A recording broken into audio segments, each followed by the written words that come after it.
This program is sponsored by Zad Group.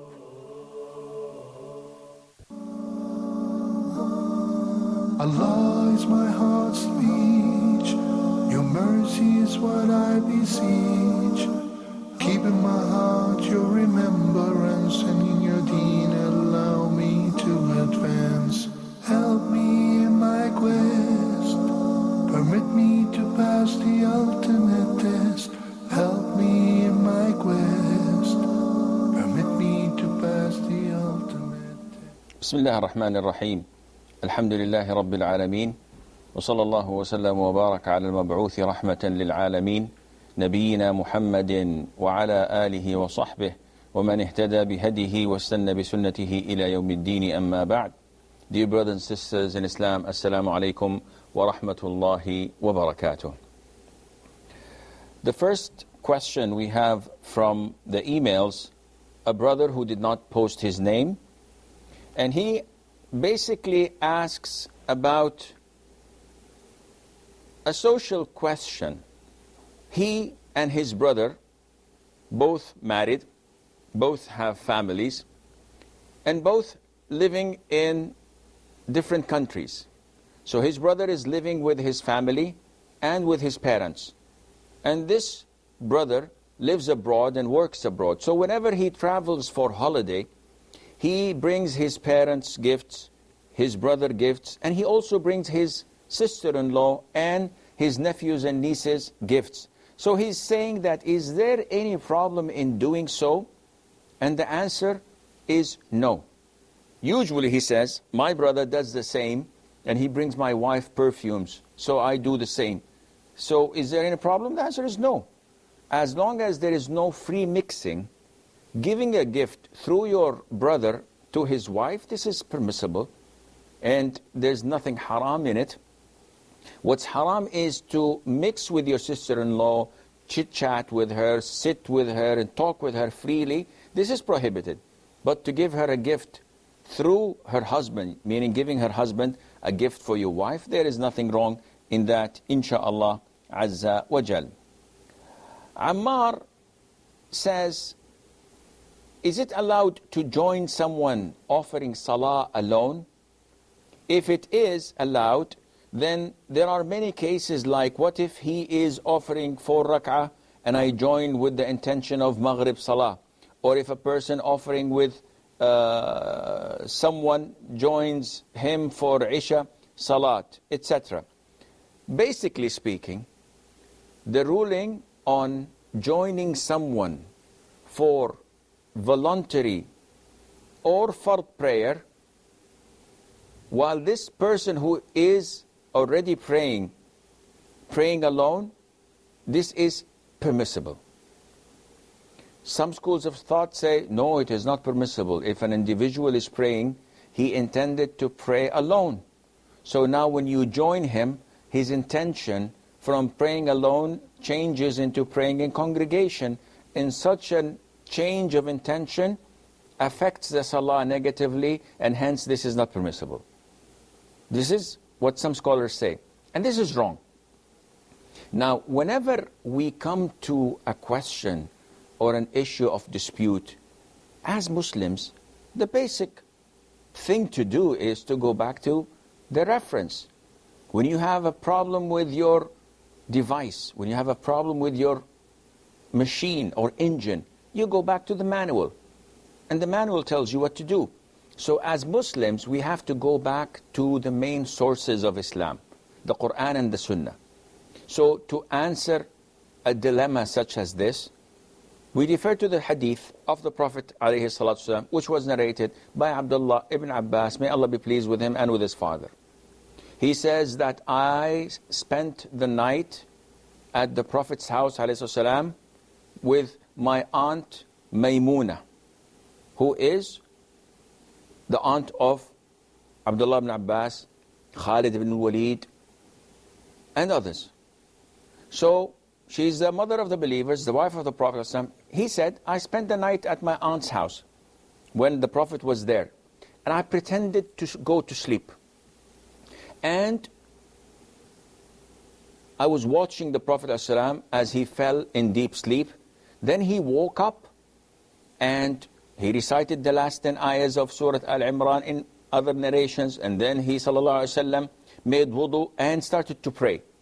So I stood up next to him to his left and I joined him. So the Prophet started alone, and now Abdullah ibn Abbas joined him. The Prophet pulled me and made me stand to his right and continued to pray. From this, we learn that it is permissible for a person to join someone else even if their intention is different. Whether the Imam is praying voluntary prayers or fard prayers, this is beside the point. You can join without any problem. Now, if you join with the intention of Maghrib while the Imam is praying 2 rak'ahs, you have no problem. When he finishes the prayer, you stand up and finish your third. But if he's already praying 4 rak'ahs, like in the case of Isha, in this case, what you have to do is when the Imam finishes the 3rd rak'ah and stands up for his 4th, you remain sitting down in the tashahhud position until the Imam finishes his 4th rak'ah, prostrates, sits for his tashahhud, offers salam, then you offer salam with your Imam. We have Safa from Qatar. Assalamu alaikum, Sheikh. Salamullah. I have 2 questions. Yes. My first question is, can a woman wear niqab while praying in public when there are non-mahrams around? Okay. And the second question is, I have read the hadith in which the Prophet ﷺ said, there are 3 to whom Allah will not speak on the day of resurrection, and He will not look at them or praise them, and they will have a painful torment.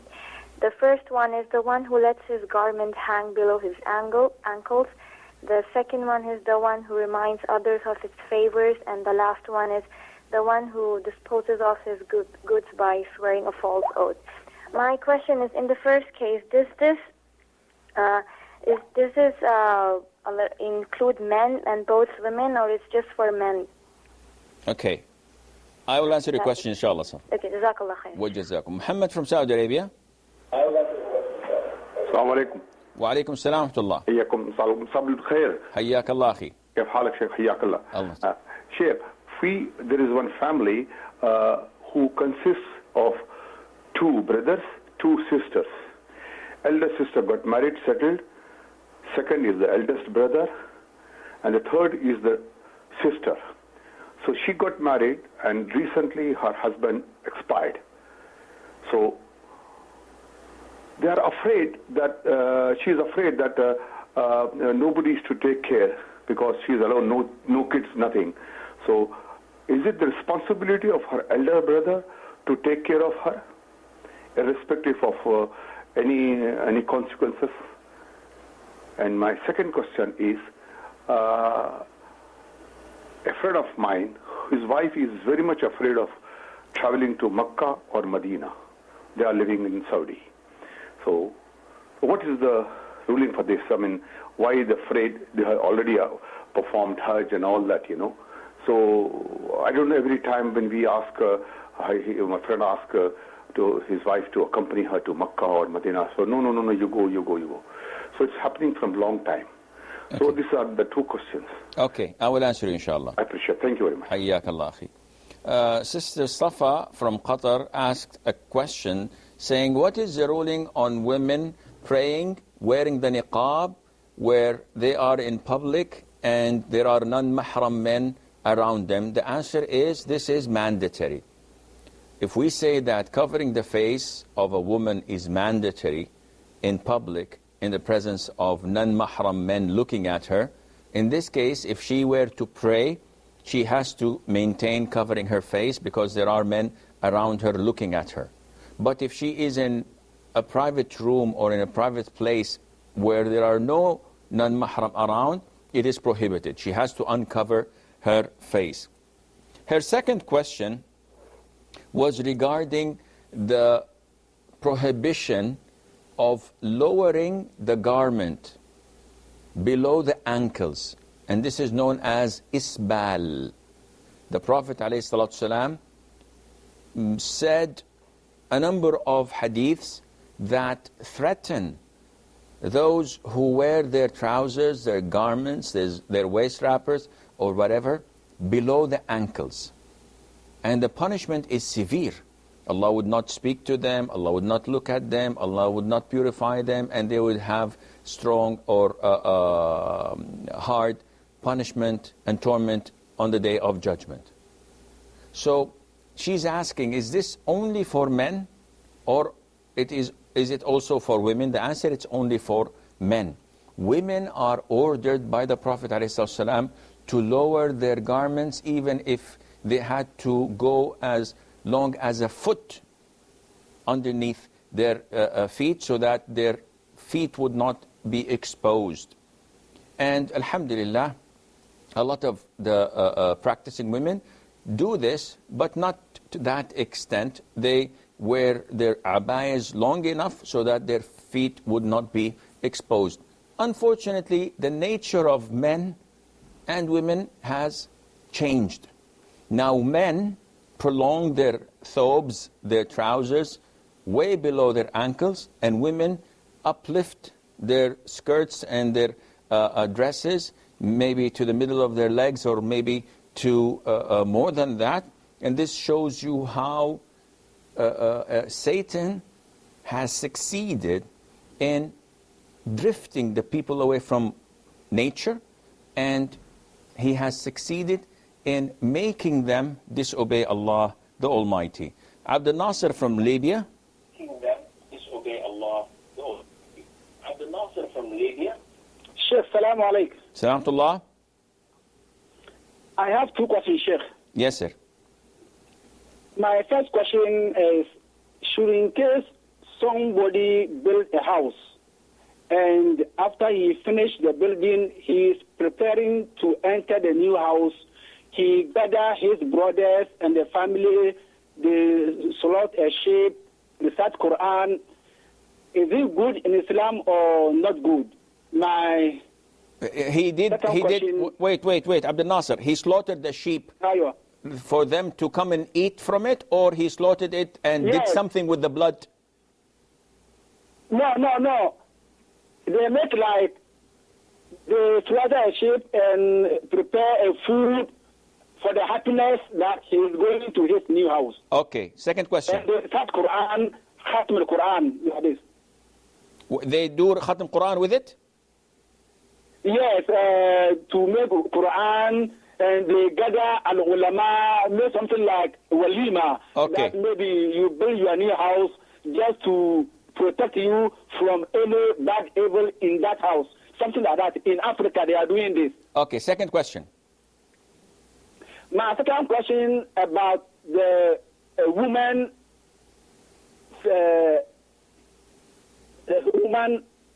female genital mutilation in Islam. Is it haram? Circumcision of women. Okay. I will answer, inshallah. Thank you, Sheikh. You're welcome. Hayyakallah. So, Muhammad from Saudi Arabia, he says that a number of siblings, 2 brothers and 2 sisters, and some are married and some are not. He says one of their sister became a widow and she has no children. So now, who is obliged to support her, to provide for her? Is it the eldest brother? The answer is no. The one who is obliged to provide for her and to support her if she doesn't have money is the one who would inherit her. So let us assume that your sister died today. Who would inherit her? We know that she has no children, and her father and mother are dead. So those who will inherit her are her siblings, where the brother would get twice as much as the sister. And hence, it is the responsibility of the brothers and the sisters to collaborate and to provide for their sister. And it depends on who's wealthy and who has a surplus of funds to give away.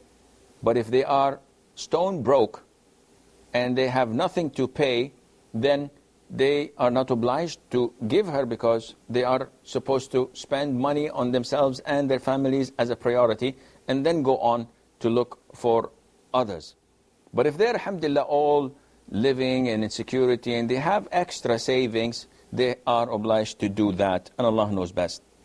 Muhammad's second question, that a friend of theirs, his wife fears going to Mecca and Medina. And maybe it's not an actual fear. Maybe she doesn't want to. Maybe she's afraid of swine flu or of corona or of anything. And he asks, what is wrong with her? I don't know. You have to ask her, maybe take her to a shrink, and he would find out if she has some phobia of going to Mecca and Medina. But mashallah, if she made Umrah and she made Hajj, she's not obliged to go. You cannot force someone who did the pillars of Islam to go. Of course, if she's living in Saudi Arabia and she has the opportunity to travel there and she doesn't, she's losing a lot of reward. And she's missing a lot of good things that may revive her heart. But this is her problem. If she doesn't want to, we cannot say that she is sinful. Those living in Saudi Arabia are blessed by Allah Azza wa Jal. They are in great favor and ni'mah of Allah subhanahu wa ta'ala. The last 2 weeks, I was fortunate to spend a couple of days in Mecca and Medina. And we know that this is the month that they do all the cleaning after Hajj. So only the locals and the GCC countries are allowed to come in. Those who are expats are not allowed to come. There are no visas for Umrah at the moment. And subhanallah, Mecca and Medina, there is nobody there. You go and make tawaf, make sa'i, you pray in the masjid of the Prophet ﷺ in the second or the third row without any problem. And yet you see a lot of the Muslims, the expats and the locals, fail to appreciate this ni'mah. So if she doesn't want to go, that's her problem. She's not sinful as long as she did her Umrah and obligatory Hajj. Sahel from the Emirates. Assalamu alaikum, Sheikh. Salamatullah. Sheikh, my husband has a question. We live in Al Ain in the UAE, and he travels every day from Al Ain to Abu Dhabi, which is like 1.5 hours to 2 hours drive, and he comes back. So it's like he's driving every day 3 to 4 hours. So, like, can he combine his prayers, like shorten his prayers, or can he not? This is question number one. And the second question is, somebody wants to know if it's okay to have an engagement party, like to organize an engagement party before the wedding, or is it haram? Are they married or not yet? No, not yet. The girls and the boy's family, they want to like get the girl and the boy engaged. So to have a party for that, is it okay or not okay? Okay, I will answer your question, inshallah. Jazakallah, Shaykh. Wa jazak. Abdel Nasser from Libya, he says that it's a custom in Africa that when a person builds a house, that he invites his loved ones, his relatives, and some of the scholars of the imams who would recite dua and who would make recitation of the Quran and make khatm al-Quran. This is an innovation. To invite the imams and to have khatm al-Quran, this is an innovation and it must not be done. But if you're happy and you want to praise Allah Azza wa Jal for accomplishing your house, and you invite your loved ones, your relatives, your friends, and you slaughter a sheep so that they can feast on it, this is halal. Some even call it, if I'm not mistaken, wakira. And this is mentioned in walima, aqiqa, and then wakira is for the house, if I'm not mistaken, in Arabic. But we have to also be careful, because it's a custom in some countries among the Muslims, or so-called Muslims, that when they build a new house, either at the primary stages of setting the foundations, they would slaughter a sheep and get the blood of that animal and put it on the pillars and the foundations of the house before it is built. And they say that this is for the jinn, so that they would be happy and would not possess the people of the house. Some of them, after the building of the house is finished, they come and they put the blood of this slaughtered sheep as a sacrifice to the jinn. They put it on the doorsteps. And this is major shirk. It nullifies the Islam of an individual, because slaughtering is a ibadah, a form of worship. قُلْ إِنَّ صَلَاتِي وَنُسُكِي. Say that my prayers and my sacrifice. So this is part of Allah's forms of worship that you offer to Allah. Offering it to the jinn nullifies your Islam, and Allah knows best. Ahmed from Saudi. Ahmed from Saudi Arabia. Ahmed, are you there? I think we lost Ahmed. Abdul Nasser's second question, he's asking on the ruling of FGM, or female genital mutilation. And this is a topic that Muslims went into extreme. And the West, as usual, magnifies these issues to tarnish the reputation of Islam. So you'll find this topic on CNN, on BBC, on Fox News, on all these kafir news channels, as if Islam has nothing except this issue. And people, and this is a program addressing the Muslims. It's not a program for the non-Muslims. So this is addressing the Muslims. And Muslims go back to the Quran and Sunnah. When we come to the issue of female circumcision, it's not female genital mutilation as they portray it, it's circumcision. So as men are circumcised, women are circumcised. But what is the ruling Islamically? Some go to the extreme as saying it is mandatory and it's a must. And some go to the left, far left, and say no, it has no basis on Islam. And the most authentic opinion is that it is founded in Islam, but it is not mandatory. It depends on the nature of the female and if there is a reason for doing it.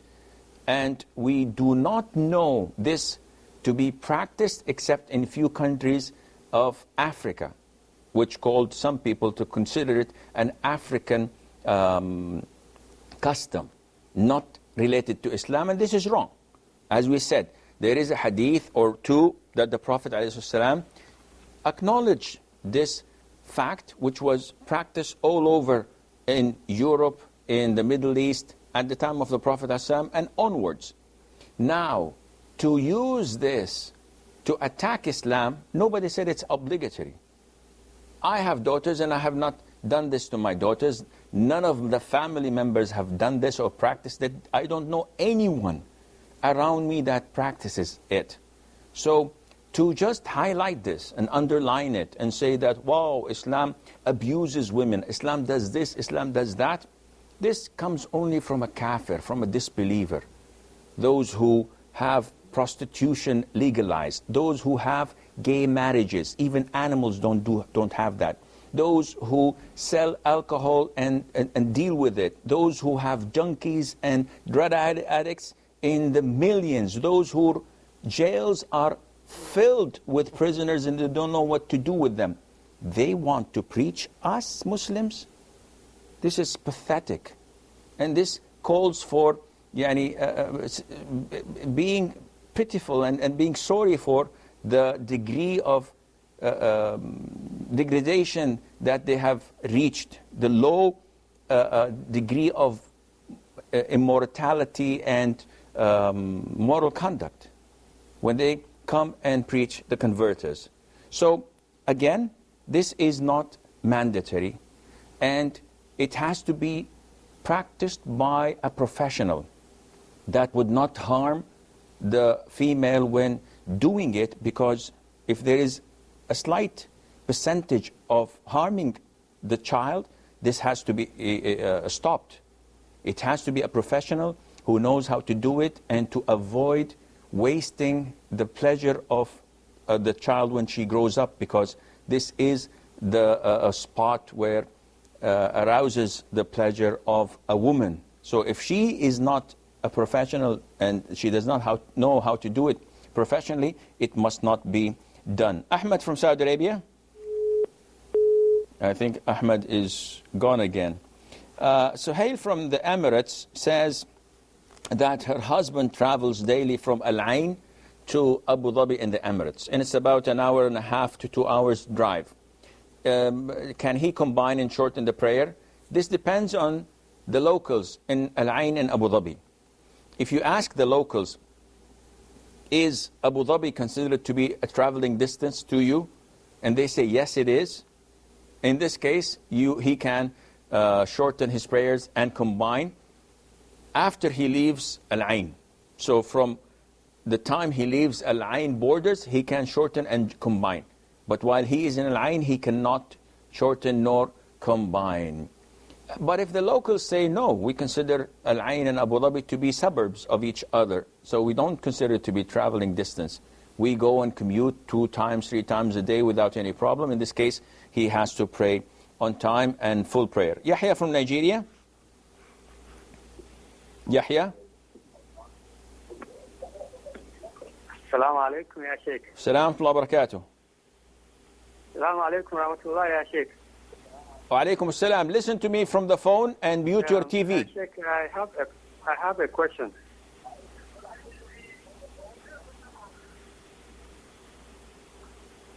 Yes, yes, Akhi. my question is that, Sheikh, my friend just have a baby boy. Okay. Yes, and he named him Isa. Okay. And then, so he used to call him Isa Ruhullah. I said, I'm not sure whether you can call him Ruhullah, but I will ask Sheikh, inshallah. He will clarify for us. Okay. Inshallah. I will answer you, inshallah. Any more questions? Okay. We have a short break. Stay tuned. And inshallah, we'll be right back.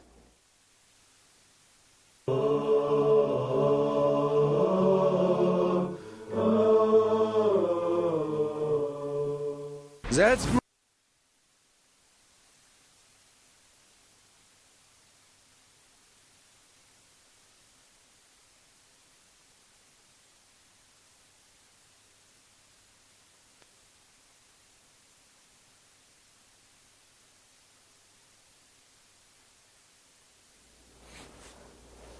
Assalamu alaikum and welcome back. That was a real quick break. But it shows you that, mashallah, from 0 to 60, we can go on like in 4 seconds, and from 60 to 0, the breaks are extraordinary. Suhail's second question was the engagement party. What's the ruling on that? In Sunnah, there isn't such a thing as engagement party. So it's only the contract, you get married, and that's it. Consummate the marriage, and you make the wedding party with a walima. Nowadays, it is something relating to the customs. So, in my country, in my locality, if someone proposes to my daughter and he sees her and he accepts marrying her and she sees him and she gives the green light, the family, the men of that boy come and officially propose. As far as the Arabian traditions, guests, when they come to you, you cannot let them go without, offering them food. So we usually slaughter a sheep, and after the proposal, we eat, feast, and they go. There is no official marriage yet. So this is something that is, in accordance to tradition, there's nothing wrong in that. What is wrong is to have it in an extravagant way. Some people would do it in a hotel and pay like $10,000 or $20,000 for 3 or 4 hours and invite people. And I know friends of mine who did this and ended up after 3 weeks breaking the engagement. No, this is extravagant. This is too much. Others may Let the boy and girl sit together and maybe put a ring into her or make her wear a bracelet, and the boy does this to her in the presence of the family, and it might be a mixed party. This is totally prohibited. And I am shocked and astonished by those Muslims who believe in Allah Azza wa Jal, who pray, yet they say, what can we do? The women in our family forced us to have a mixed gathering or a mixed party for the marriage or for the engagement. Akhi, yani, if you believe in Allah Azza wa Jal, don't you believe also that the blessing of such a marriage is from Allah? He says, definitely. Don't you want your daughter or your son to have a good marriage and to have good offspring? He said, yes, of course. So how do you start the blessed night? By sinning and having mixed party and music and dancing. Shaykh, it's a night in a lifetime. By Allah, it is not a night in a lifetime. They will soon be divorced. The marriage would not be correct because they have started it on the wrong foot. Have it the Islamic way. Let the women celebrate and dance and enjoy themselves, women only. And let the men feast and enjoy themselves, men only. By this, you would avoid haram, insha'Allah. Yahya from Nigeria, he said that a friend of his had a son and he called him Isa. And there's nothing wrong in that. Isa is one of the great messengers of Allah Azza wa Jal. But he calls him, and he calls his son Isa Ruhullah, the Spirit of Allah Azza wa Jal. So he said that, whoa, I'm going to ask about the permissibility of this. And the answer is definitely, this is not permissible. Because Ruhullah, Isa, or Ruhun minhu, min Allah Azza wa Jal, from Allah subhanahu wa ta'ala, is Isa ibn Maryam, the son of Mary, not your son. So you cannot call your son Muhammad and then say Rasulullah. If you get a son, you cannot call him Muhammad Rasulullah, the prophet or the messenger of Allah. No, he is Muhammad, that's good, that's great. But don't call him Rasulullah. This is not true and it's a lie. Hussein from Saudi. Yeah, Hussein. Hussein from Saudi. Assalamu alaikum. Salam rahmatullah. Sheikh, I have one question. Yes, sir. This is regarding, I want to know the Islam and politics. Is there Islam in politics? Because some Muslim countries, they are carrying some political party by the name of Islam. It is permissible. Please let me clear on it. Some parties are doing what? The political party, they are declaring they are doing for their Islamic party. They want to, Quran and Sunnah, their ideology is in Islam. So in Islam, the politics and Islam, is there any politics in Islam or it is how it is? Okay, I will answer your question, inshallah. Okay. Brother Hussein from Saudi Arabia is asking a question that requires a lecture. Is there anything as political Islam or not? Because we see nowadays that in some Islamic countries, they have secular parties and there are Islamic parties.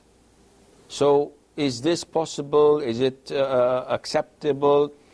Can they join in democratic process or not? First of all, Islam is a full package. Islam is a whole unit. It is not only to pray certain rak'ahs per day, fast Ramadan, and that is it. Leave what's to Caesar to Caesar. And let bygones be bygones. No.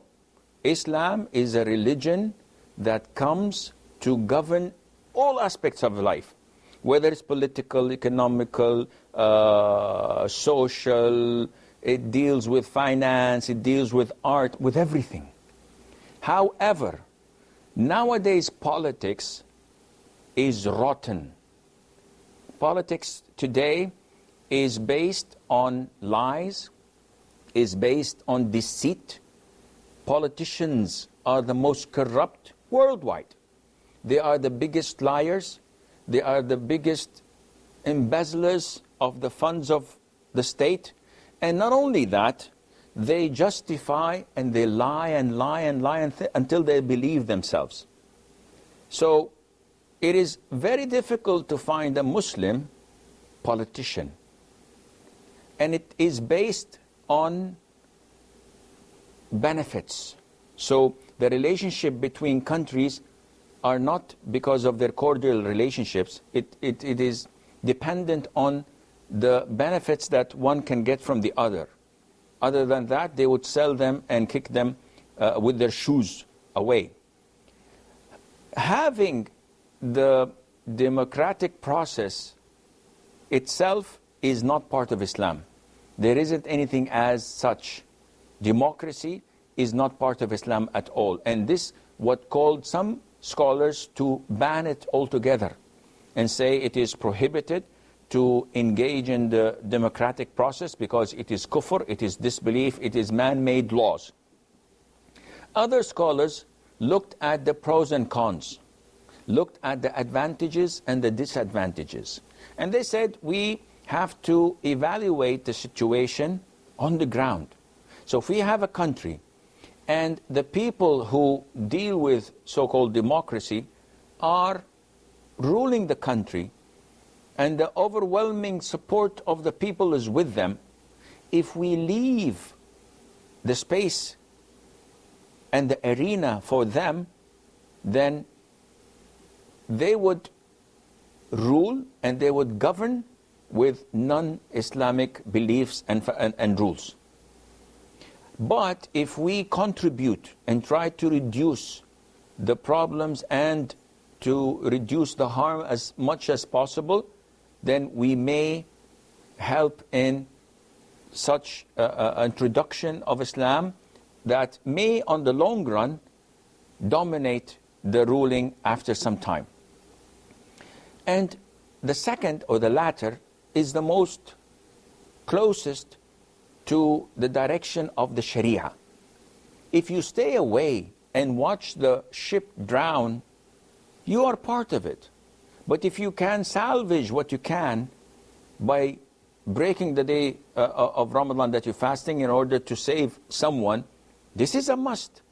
So we condemn the democratic process and we call it not to be part of Islam, but in some cases we have to dive in and be part of it in order to give victory to Islam as much as possible and reduce the harm as much as possible. And you have Turkey as a clear example. MashaAllah, they have done wonders in 12 years and they are still on the process, MashaAllah, trying their level best. It's not perfect. No one can say it's perfect. So you start raising the flags that there is prostitution, there is alcohol. Akhi, look at the bright side and let's work with them in order to reduce this. And this goes on in other countries of the world. So are there political parties in Islam? There shouldn't be, but in the existing politics of today, they have to intervene and do something as long as, inshallah, it helps. We have Ali from Nigeria. Assalamu alaikum, Shaykh. Assalamu alaikum. How are you? I'm fine, Khair. MashaAllah, I love you for the sake of Allah. Jazakallah khair, may Allah love you as well. What can I do for you, Ali? I have some questions there, Shaykh. Yes. First is, I'm looking for a visa to travel to the West. Okay. And unfortunately, I must have to shave my beard before they give me the visa. Am I in any way faulty? And I'm just not traveling for leisure. I'm taking my wife to the hospital. Okay. That's the first question. The second question is concerning the health insurance scheme. Concerning what? Here, health insurance. Okay. If we were told to register at our places of work, and if we did not register, we are going to lose because they are going to be deducting from the part of our payment. Like it is mandatory for us to register, or we keep on losing. I do not know whether there is a consequence, but they gave us a directive to register. Okay. Got your question. Are we in any way faulty or not? I don't know. Any more questions? Islamically. Yes. Then the third one is concerning the niqab. Because I talked to my wife about wearing her niqab, and she said that it is not mandatory for her to be wearing niqab as long as she is covering her head and her body. If it is the face, it is not mandatory. Okay. Thank you, Ya Sheikh. You're welcome, Akhi. We have Yunus. Oh, I think Yunus is gone. Okay. Ali from Nigeria says that he has to travel to the West, and in order to obtain a visa, they order him to shave his beard. So is this legitimate reason because he wants to take his wife to hospital there? I believe that this is not permissible because this, that is shaving the beard, is a sin. And it is not permissible for you to make such a compromise in your religion for a visa. Though I have my doubts because I've never heard this in any of the Western embassies. When you apply, they tell you to shave your beard. Maybe they would ask you if you're applying for the military, but to shave your beard in order to obtain a visa, I've never heard this before. So I do not think that this is permissible, and you can look for other countries that would allow you to keep your beard. Yunus from Saudi? Yunus, mute your TV and listen to me from the phone, please. Assalamu alaikum, Sheikh. Salamullah. Sheikh, I have two questions. Yes. One is, can we say Assalamu alaikum to non-Muslims? Okay. And second one is, people call Ya Rasulallah, Ya Nabi Allah. Can we say Ya before Huda sallallahu alaihi wasallam name? Are they calling him? Ya Nabi Allah, Ya Rasulallah. Why do they say this? Are they calling the Rasul? Yeah, they say, they visit in Medina. They say I had my friends. I told them, why are you saying Ya like that? So he said, they say Ya Nabi Allah, Ya Rasulullah, like that. Okay, I will answer your question, inshallah. Okay. We have Bashir from Nigeria. Bashir? Okay, I think we lost Bashir. Brother Ali from Nigeria says, what's the ruling on health insurance when it is mandatory in my company and they deduct money from me forcefully for that insurance? In this case, Akhi, you can obtain the insurance card and you can get your medication and your medical treatment. As long as it is mandatory and they take it forcefully from you, you can use the benefits of it without any problem, inshallah. His third question is that his wife, he orders his wife to wear the niqab and she does not believe in the obligation of it. Basically speaking, she is under your Islamic control in the sense that you should try to convince her and pressure her to wear it. But at the end of the day, if she still insists on not wearing it, this is her right, as long as she believes that it is not. And most of the time, you can convince her in the usual fashion when you come and tell her that yes, covering the face is mandatory upon beautiful women or women that are desired by men. Ugly women, they don't have to cover the face. So I have no problem with whatever what you choose. A lot of the women would feel intimidated when hearing such a statement and they would cover their faces. But actually, the fact is, it's an issue of dispute among scholars. The most authentic opinion, which I follow, is that they have to cover up, and Allah knows best. Abdullah from Nigeria. Hello. Good evening, Sheikh. Wa alaikum salam and good evening to you. Alhamdulillah.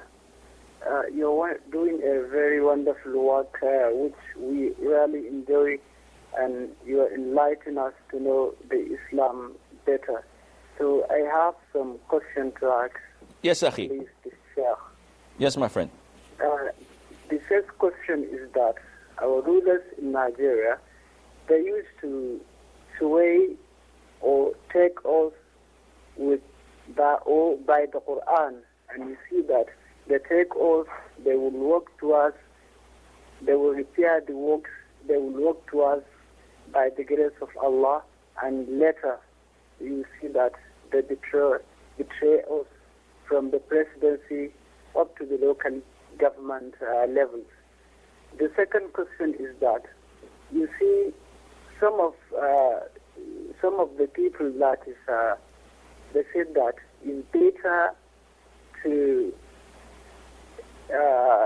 it's better to have a friend non-Muslim if he's cheating you than to have a friend that is Muslim.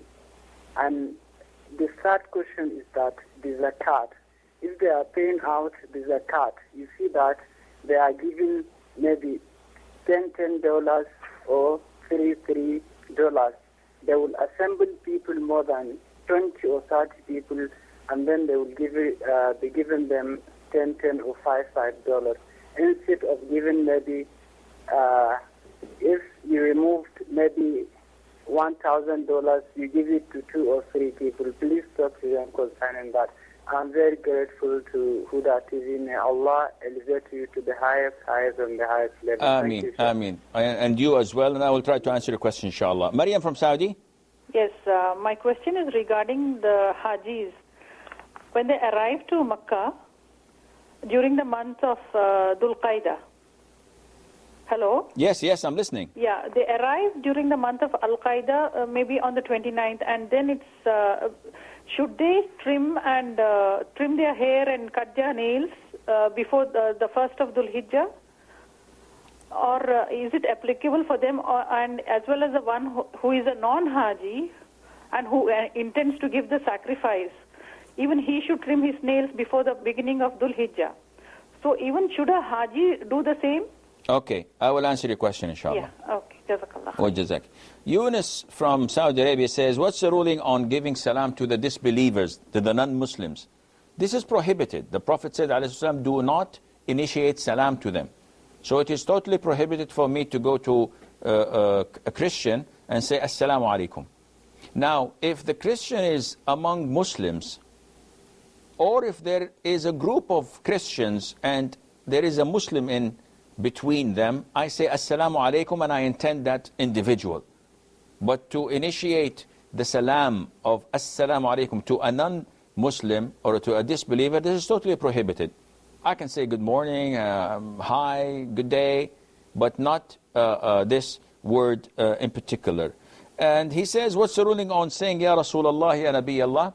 If a person is doing dua, he's calling the Prophet ﷺ, and he's saying, O Prophet of Allah, Ya Rasulullah, give me a child. Ya Rasulullah, pay me a debt. This is major shirk.